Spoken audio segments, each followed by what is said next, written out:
नमस्कार, आप देख रहे हैं फर्स्ट बिहार झारखंड। मैं हूं आपके साथ दीक्षा। बिहार की सियासत में इन दिनों जबरदस्त उबाल है। जी हां, गांव की राजनीति अब सीधे अदालत की चौखट तक पहुंच गई है। 2026 के पंचायत चुनाव से पहले एक ऐसा मुद्दा सामने आया है जो पूरे चुनाव को रोक भी सकता है या कहे तो पूरी राजनीतिक तस्वीर बदल सकता है। दरअसल मामला पहुंचा है पटना हाईकोर्ट में, जहां एक याचिका ने सरकार और चुनाव आयोग दोनों की टेंशन बढ़ा दी है।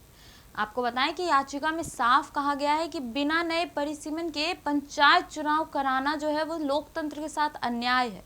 अब जरा ये समझिए कि बिहार में पंचायतों की सीमा जो है वो तय हुई थी साल 1994 में, और वो भी 1991 की जनगणना के आधार पर, यानी करीब 30 साल पुराने डेटा, और उन पर आज भी चुनाव हो रहे हैं।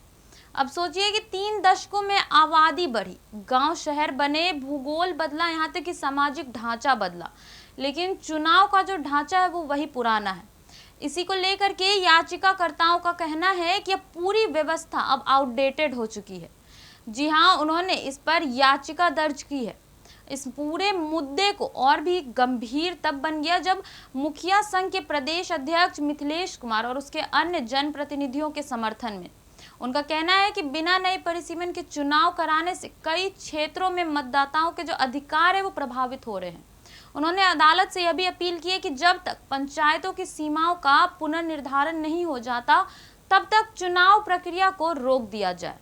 इस पूरे मामले को और जटिल बना रहा है जब बिहार में तेजी से हुआ शहरीकरण। जी हाँ, बताएं तो पिछले कुछ वर्षों में राज्य सरकार ने 261 नए शहरी निकायों का गठन किया, जिसमें नगर निगम, नगर पार्षद, नगर पंचायत शामिल है। इसके कारण कई पंचायतों का स्वरूप ही बदल चुका है। कुछ क्षेत्र ऐसे हो गए हैं जहां आधा हिस्सा शहर में आता है तो आधा गांव में। इससे प्रशासनिक व्यवस्था के साथ साथ जो वार्डों का संतुलन है या आरक्षण प्रणाली, दोनों प्रभावित हो चुके हैं। अब इन सभी बातों के बाद जो नजरें हैं वो पटना हाईकोर्ट के फैसले पर टिक चुकी है। अगर अदालत नए परिसीमन का आदेश देती है तो यह तय माना जा रहा है कि पंचायत चुनाव में देरी हो सकती है। वहीं इसके साथ राजनीतिक समीकरण भी पूरी तरह से बदल सकते हैं। कई मौजूदा प्रतिनिधियों की सीट भी खत्म हो सकती है या उनके क्षेत्र बदल सकते हैं, जिससे जो सत्ता संतुलन है उस पर बड़ा असर पड़ने वाला है।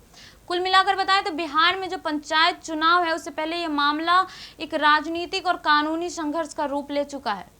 यह सिर्फ सीमाओं का मुद्दा नहीं है, बल्कि लोकतंत्र प्रक्रिया में जो पारदर्शिता है उस पर एक सवाल बन चुका है। अब देखना यह होगा कि आखिरकार 2026 का जो पंचायत चुनाव है वो पुराने ढांचे पर ही कराया जाएगा या फिर नई परिसीमन के साथ एक नई शुरुआत होगी। फिलहाल पूरे राज्य की नजरें अदालत के फैसले पर टिकी हुई है, जो बिहार के ग्रामीण राजनीति को दिशा देने वाली है। फिलहाल आज इस खबर में इतना ही। आप हमारे साथ बने रहे, देखते रहे फर्स्ट बिहार झारखंड। धन्यवाद।